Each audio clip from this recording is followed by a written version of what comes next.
Hello and welcome to Library Pass and Comics Plus. My name is John Shableski, and today we are doing a publisher spotlight um, with Barbra Dillon from Fanbase Press. And Barbara, welcome. Hi, thank you, John. I appreciate it. Tell me a little bit about the history of Fanbase Press and what inspired you guys to create this house. Sure. We have been in business for 11 years now. And ultimately, my husband and I, the founders of the company, both worked in the entertainment industry. Our backgrounds, for me, since childhood, was in theater. And we both worked in TV and film for a number of years when first based here in Los Angeles. And seeing so many creative individuals who weren't necessarily getting the opportunities that some other folks were, but yet no less talented because of it. We wanted to really help those people to do what they loved. And we had such a passion for the sequential art medium and the comic book industry that we decided to make our own company. And in doing so, we not only supported other creators through daily reviews and interviews to really get their work out there to new audiences, but we had stories to tell as well. So we became a publishing company that really put out impactful stories with resonating characters that could not only reach new audiences, but really have impactful messages along with them. So you both write and draw, or what's that relationship?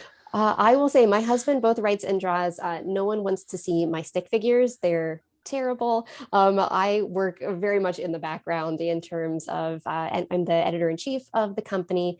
So I manage not only the news side of things in terms of the reviews, interviews, and our podcast network, but I also edit all of our books. My husband has written two of our books in the catalog, but we actually have worked with a whole slate of different really wonderful writers and artists, colorists, letterers that have brought their tremendous talent to the company. What's that decision on the art styles and the stories that you bring in?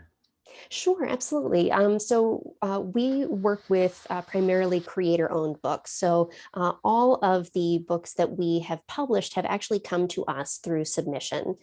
So a lot of times the creative teams may be intact fully, whether it can be the writer, the artist, colorist, letterer, everyone involved. Sometimes that's one person, sometimes that's a slew of different people.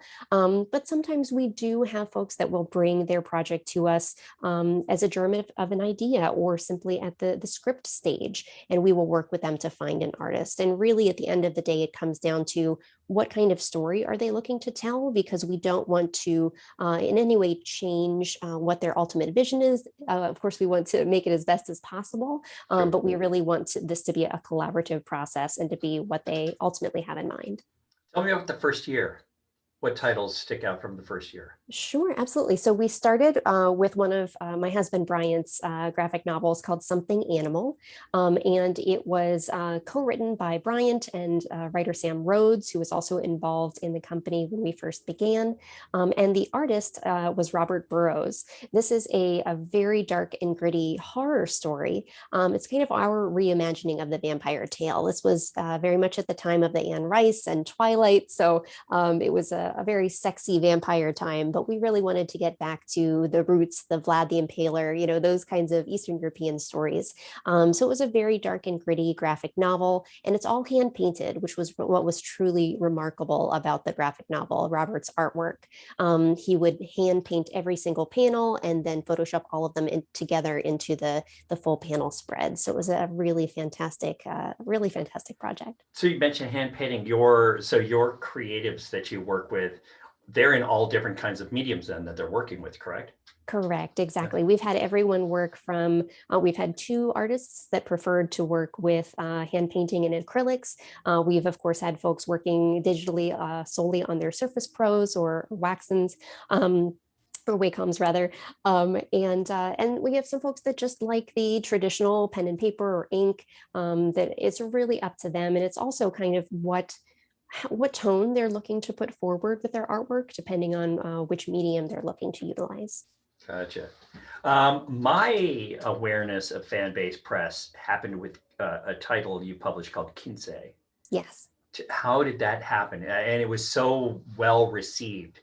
It's amazing when magic like that happens. It really was one of those lightning in a bottle stories. The creator, Sebastian Kadlecik, actually brought the first issue to us, and we had worked with him previously on a series that's also on Comics Plus called Penguins versus Possums. So we had a wonderful working relationship, and Sebastian, his family heritage is Latino, and so he had been to so many different quinceañeras for his nieces, seen them running around in superhero costumes, and he really wanted to bring to life a story that not only represented his heritage, but also provided a story for his nieces that really showed a superhero that looked like them both outside of the mask and inside of the mask. And so Kinsei was born, and it's about a Latina teenager who gets superpowers on her quinceañera, but she only has them for the year she's 15. And it's a wonderful story. It's 15 issues total and is available in both English and Spanish. And it's very uplifting in that it has positive representations of families. Sometimes when we see origin stories of superheroes, someone has to experience loss in order to learn what it means to be a hero. Not in this story. It's also very positive in terms of female empowerment, body image, and destigmatization of mental health as well. So it's a wonderful story that can be available to readers in both languages. I was going to say, I thought you grabbed maybe a couple there I before we started do, talking. absolutely. So It's time for show and tell. of course. So this is Kinsei, the collected trade paperback. It's all 15 issues. The softcover trade paperback is only currently available in English, but it is all 15 issues. However, last year, just unfortunately at the time the pandemic descended upon us, we put out a hardcover edition called Kinsei, the Definitive Bilingual Edition. This is an oversized hardcover. As you can see, it's a little bit larger than the trade paperback. But this collects not only all 15 issues, as well as lots of bonus material, like we have forewords from Gloria Calderon Kellett from One Day at a Time and Peter Murrieta from Mr. Iglesias. We've got a study guide in here for educators, an art gallery with lots of Latinx creators. But the wonderful thing is it's available totally in English, and if you flip it over, totally in Spanish as well. So all fully included in there. Yeah. Oh, that's fantastic. Yeah. All right. So along that lines, what have you got coming? Well, what else do you want to talk about as far as your books that you've got coming out? Sure, absolutely. Well, I know in terms of one of the books that's currently out that we love to feature, we are very much about celebrating fandoms here at Fanbase Press. And fandoms can not only be comics and movies and TV, but we are also big space fans and fans of STEM and science. So one of the things we recently put out was a geeky cross-stitching book called A Geek's Guide to Cross-Stitch Journeys in Space. This is also available on Comics Plus. But what's wonderful about this is that we combine the art of cross-stitch and the science of space exploration. So we've got lots of fun facts about everything from the Curiosity rover to the different planets. So you can not only learn to cross stitch if you're a beginner or if you're experienced as well, and also if you'd like to learn about space and science exploration. So it's a really wonderful book. If you ever get the physical copy, you'll note that it's actually wire bound. We got a lot of feedback from cross stitch enthusiasts that the tough thing about books for cross stitch patterns is having to fold them when they're regular bound and make copies of them. So we wanted to be mindful of that.